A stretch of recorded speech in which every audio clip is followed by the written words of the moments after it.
In 1967, Muriel Siebert became the first woman to own a seat on the New York Stock Exchange. And now when she sees a female executive on Wall Street, it makes her feel proud. They've earned it. They work hard. And at least they're being appreciated. What was the exchange like when you got there in 1967? Totally different place.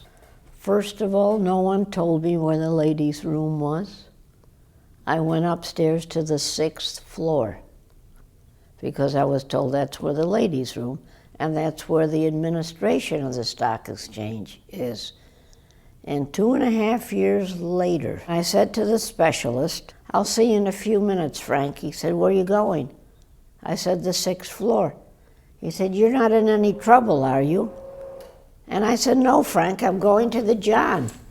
And he said, "You don't know where the ladies' room is?" He took me by my hand, he walked me across the floor of the New York Stock Exchange and showed me where the ladies' room was that was put in there during the Korean War when they had women as clerks on the floor of the exchange. How proud were you when you became the first female seat holder on the New York Stock Exchange? I was very scared. I was starting a business. I had problems getting the loan. I was scared. Would my customers continue to do business with me? What kind of discrimination did you face when you first bought that seat? Well, I had a lot of problems being sponsored. Everything fell in line. But one of my clients called the former chairman of the stock exchange, who said, "We don't want her, but we think we have to take her." A woman was recently appointed the CEO of IBM. We Yes. also have a female CEO at Pepsi and ITT, Classic American Companies. How long do you think it will be before we get a woman as the head of a bulge bracket Wall Street firm? I don't know who's in the running. There are probably people who have the ability. There are probably women who have the ability. But today it's tougher because there are more things to do. The trading it's tough. It's trading electronically. It's global.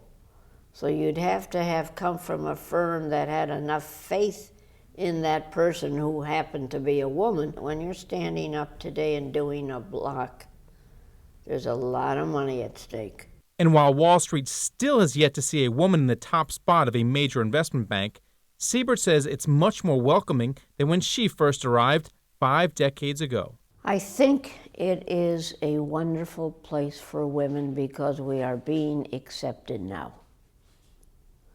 And you have to find a place on Wall Street where you feel your talents are there. That can be trading, that can be research, that can be running money. You're starting to see women in all of those positions now. When I was there, they were just starting to add them to research. We didn't have women running people's money. We didn't have women doing the job of a trader.